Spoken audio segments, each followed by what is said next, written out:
আমি এই বাড়ি ছেড়ে কোথাও যাব না। না না মা, এই বাড়িটা তোমার জন্য কষ্টের। বাবা নেই, লিমি নেই, তুমি একা একা থাকো। মা তুমি জিদ করো না মা, তুমি আমার সাথে চলো। এই জন্য আমি খেলতে আসছি। আমি চাচা একটা ইন্টারন্যাশনাল মাঠ ওপেন করছি। আমি এখন ইন্টারন্যাশনাল খেলোয়াড়, আর আমার চলাফেরা সব কিছু এখন ইন্টারন্যাশনাল মাফিয়াদের সাথে। ভাতিজা, তোমার তো দারুণ উন্নতি হয়েছে। আব্বারে কোনো কিছু জানানোর দরকার নেই। আব্বা নতুন মন্ত্রী হয়েছে, নিজের মতো একটু মৌজ মাস্তি করুক। এখান থেকে সকল ব্যবসা আমি সামলাম। আচ্ছা ঠিক আছে।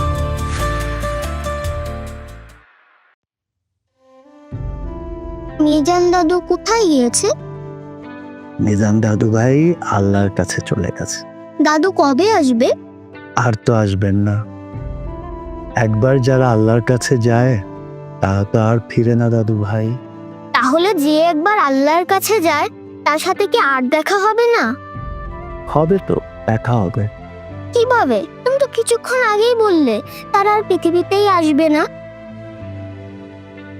আমাদের পৃথিবীর জীবনটা তো ক্ষণস্থায়ী।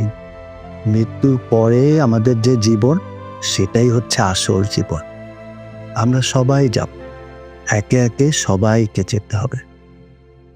আর সেই আসল জীবন মানে আমাদের পরকালের জীবন কেমন হবে সেটা নির্ভর করবে এখন, মানে ইহকালের জীবন আমরা কিভাবে পার করছি। যদি আমরা ভালো কাজ করি, আল্লাহর দেখানো পথে চলি, তাহলে আমাদের পরকালের জীবন ভালো হবে, আমরা বেহেশতে যেতে পারবো। আর যদি আমাদের ইহকালের জীবন আমরা ভালো মতো না চালাই, আল্লাহর দেখানো পথে না চলি, তাহলে আমাদের পরকালের জীবন খারাপ হবে। তাহলে আমাদের বেশি বেশি ভালো কাজ করতে হবে। তাই তো, ভালো কাজ করতে হবে। আর দুনিয়াতে যারা ভালো কাজ করবে তাদের সাথে পরকালে দেখা হবে। হ্যাঁ, ইনশাল্লাহ দেখা হবে। দাদু প্লিজ আমাকে কিছু ভালো ভালো কাজ শিখিয়ে দাও না। ভালো কাজের তো কোনো শেষ নেই। মানে তোমাকে প্রতিদিন 5 ওয়াক্ত নামাজ পড়তে হবে, ভোরে ঘুম থেকে উঠতে হবে, কোরআন শরীফ তেলাওয়াত করতে হবে, সবার কথা শুনতে হবে, মা বাবার অবাধ্য হওয়া যাবে না, দান সৎকা করতে হবে, মানুষের উপকার করতে হবে, গোপনে ভালো কাজ করতে হবে, আর রাগ করা যাবে না, চকলেট কম খেতে হবে, আর তওবা ও জিকির করতে হবে। তওবা জিকির? দাদু ভাই তওবা জিকির কি? কোন একটা ভুল কাজ করলে আল্লাহর কাছে তওবা করে তারপর ওয়াদা করতে হবে যাতে আর ভুল কাজ না কর।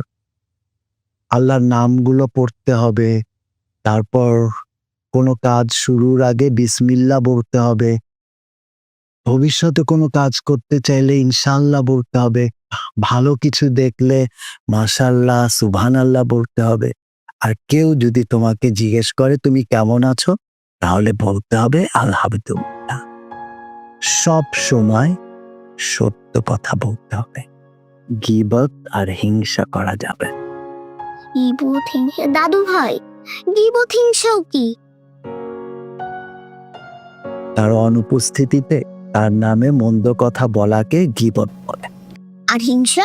আর হিংসা হচ্ছে, মনে করো তোমার চেয়ে কেউ ভালো রেজাল্ট করলো, কিংবা তোমার চেয়ে কেউ ভালো জামা কাপড় পরলো, তখন তোমার মনে যদি মনে হয় যে ও কেন ভালো রেজাল্ট করলো, ও কেন ভালো জামা কাপড় পরলো, সেটার জন্য তোমার মনে যদি কোনো হিংসা হয়, সেটা করা যাবে না। সব সময় আল্লাহর কাছে বলতে হবে যাতে তুমি ভালো থাকো। ইনশাল্লাহ দাদু ভাই, আমি আর কখনো খারাপ কাজ করবো না, সবসময় চেষ্টা করবো ভালো কাজ করার। ইনশাআল্লাহ।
তুষার ভাই, আসসালামু আলাইকুম।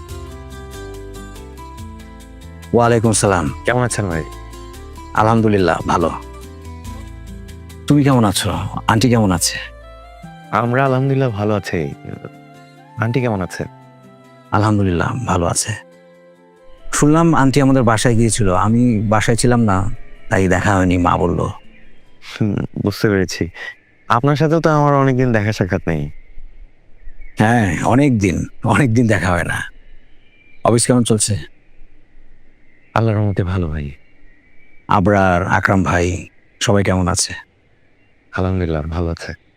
আমি সবসময় মন থেকে ওদের জন্য দোয়া করি যাতে সবাই ভালো থাকে। জি ভাই। ভাই আপনার নতুন অফিস কেমন চলছে? নতুন অফিস? আমি তো কোথাও নাই। কি বলেন ভাই, কোথাও নাই মানে? তাহলে তো আপনি অনেক সমস্যার ভিতরে আছেন। আল্লাহ নিশ্চয়ই আমার জন্য খুব ভালো কোনো প্ল্যান করে রেখেছেন। আমার চেষ্টা, আল্লাহর রহমতে নিশ্চয়ই ভালো কিছুই হবে। ইনশাল্লাহ ভাই, তিনি উত্তম পরিকল্পনাকারী। ইমরান, আমার বাবা, লিমি, মা সবার জন্য দোয়া করো। তুষার ভাই, আঙ্কেল, লিমি দুজনেই খুব ভালো মানুষ। আল্লাহ তাআলা তাদের বেস্তে নাসিব করুক। আল্লাহ তাআলা আন্টিকে কষ্ট সহ্য করার তৌফিক দান করুক। আমিন। আমিন। আন্টির খেয়াল রেখো ভাই, আন্টি তোমাকে অনেক ভালোবাসে। জি ভাই, দোয়া করবেন। আল্লাহ তাআলা আমাকে যতটুকু দিয়েছেন ততটুকু দিয়ে মাকে খেদমত করার চেষ্টা করি ভাই। কোরআনে আল্লাহ তাআলা বলেছেন, তাকে ছাড়া কারো ইবাদত করো না এবং পিতামাতার সাথে সৎ ব্যবহার করো। বাবা মায়ের সামনে রুক্ষ ভাষা ব্যবহার করা, উচ্চস্বরে কথা বলা, রাগ দেখানো সবই নিষিদ্ধ। ঠিকই বলেছেন ভাই। আমি তো সবসময় পড়ি, রাব্বির হামহুমা কামা রাব্বাইয়ানি সাগীরা। বাবা মা জীবিত থাকুক কিংবা না থাকুক, বাবা মার জন্য দোয়া করা প্রত্যেকটা সন্তানের দায়িত্ব এবং কর্তব্য। আপনিও পড়বেন ভাই। ইনশাআল্লাহ। ইনশাল্লাহ ভাই, আজকে তাহলে আমি আসি। আপনি আমাদের বাসায় আসবেন আন্টিকে নিয়ে? ইনশাআল্লাহ আসবো। তুমিও এসো আমাদের বাসায় আন্টিকে নিয়ে। ইনশাল্লাহ ভাই, আসবো। আজকে তাহলে আসি ভাই। আসসালামু আলাইকুম। ওয়ালাইকুম আসসালাম। আসি। ভালো থেকো।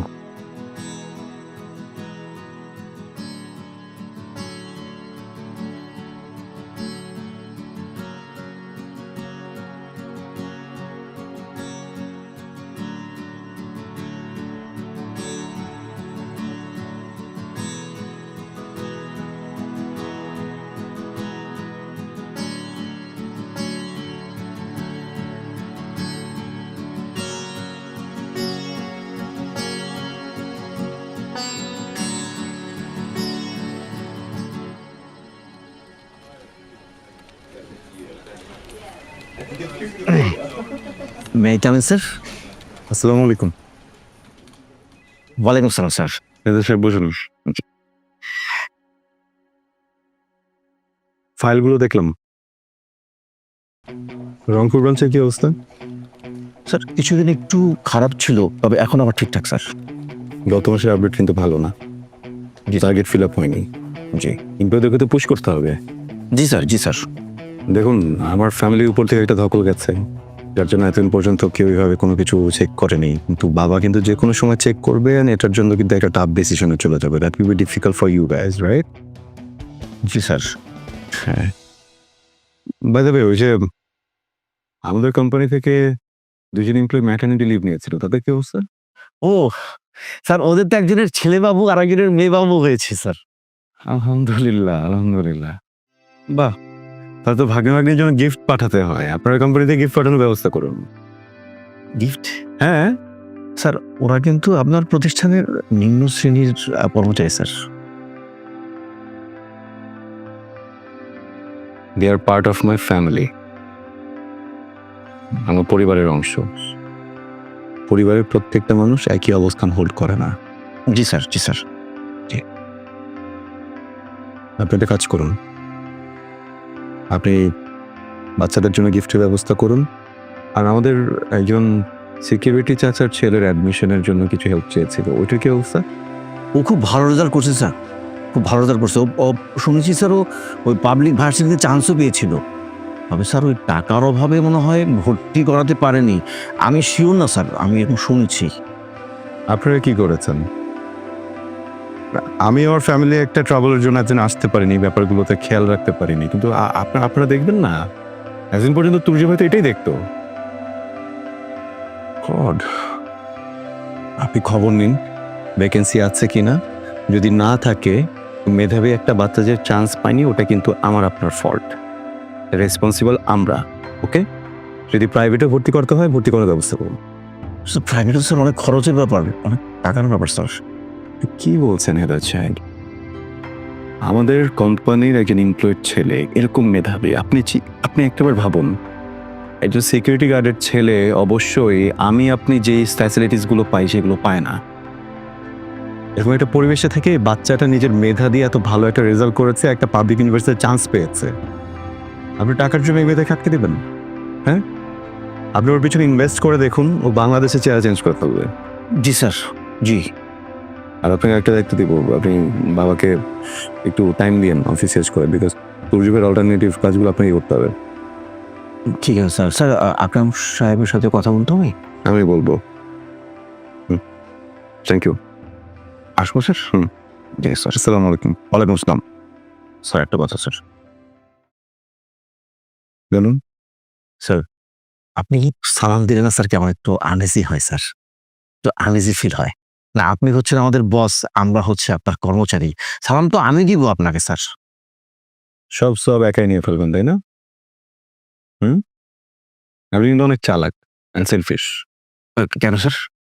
দেখুন, সালাম আগে দিলে সব বেশি হয়। সব কিছুতে এগিয়ে থাকবো, এখানে আমি পিছিয়ে যাব, এটা তো সম্ভব না। এটা আছে। ঠিক আছে স্যার, আসি তাহলে sir. Thank you sir.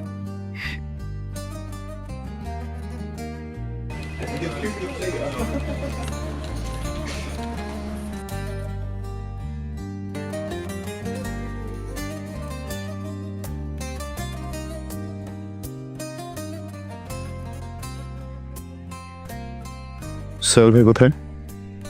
Abrar, আমি তোমার সাথে বের হয়েছি, আমি কি এখন তাকে নিয়ে নিয়ে ঘুরবো নাকি? কিন্তু এটা তো তার দায়িত্ব। আরে ও তো যেতে চায়নি, আমি তাকে চলে যেতে বলেছি।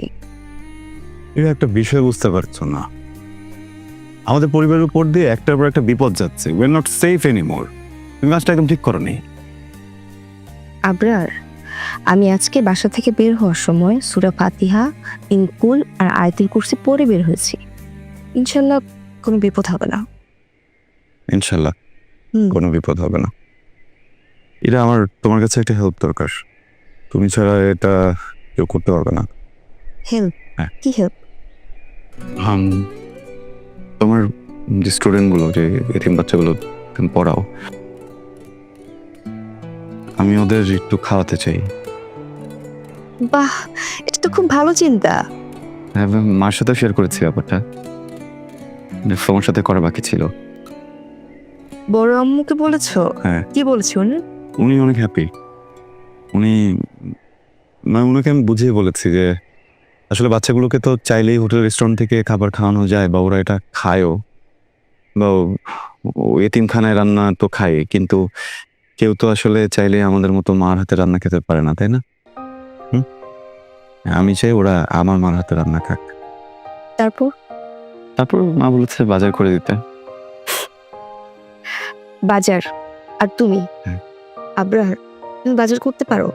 মা বলেছিলেন সালাম চাচার কথা। আমি বললাম যে কি দরকার, যেহেতু নিয়ত করেছে আমি বাজারটা আমারই করা উচিত। গতবার যে কাহিনী করলে বাজারে গিয়ে, এবার না জেনে কি কর?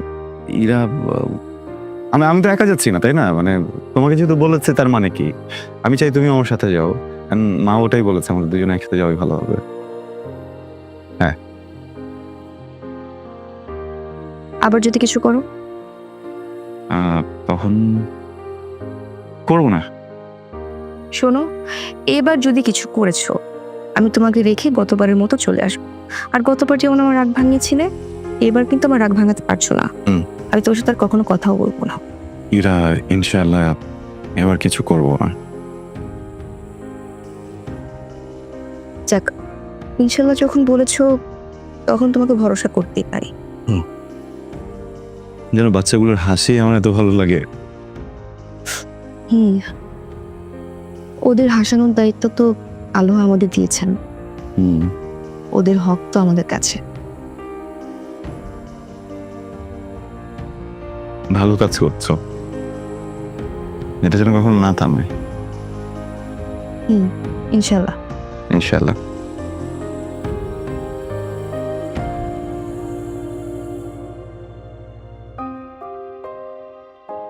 الله أكبر الله أكبر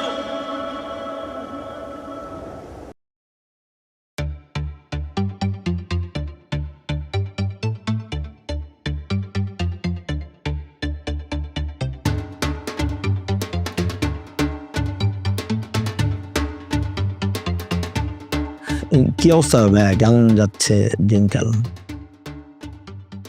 যাচ্ছে। মিজান খালু চলে যাওয়ার পর আসলে বাসার সবার মন খারাপ।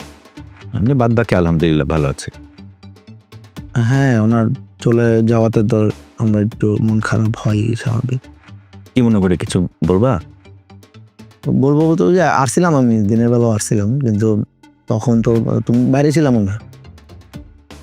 আমি অফিসের কাজের প্রেশারে আছি আসলে। বলো।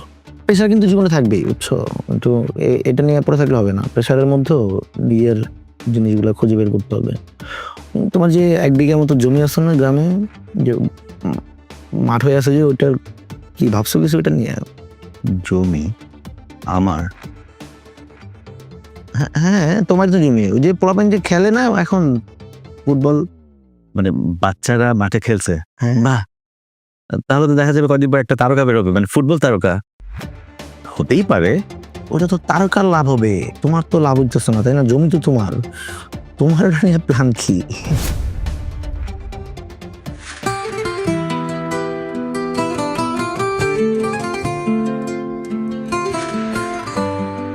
চাকরি বাকরি আমি করতাম না, চাকরি আমার দইত না।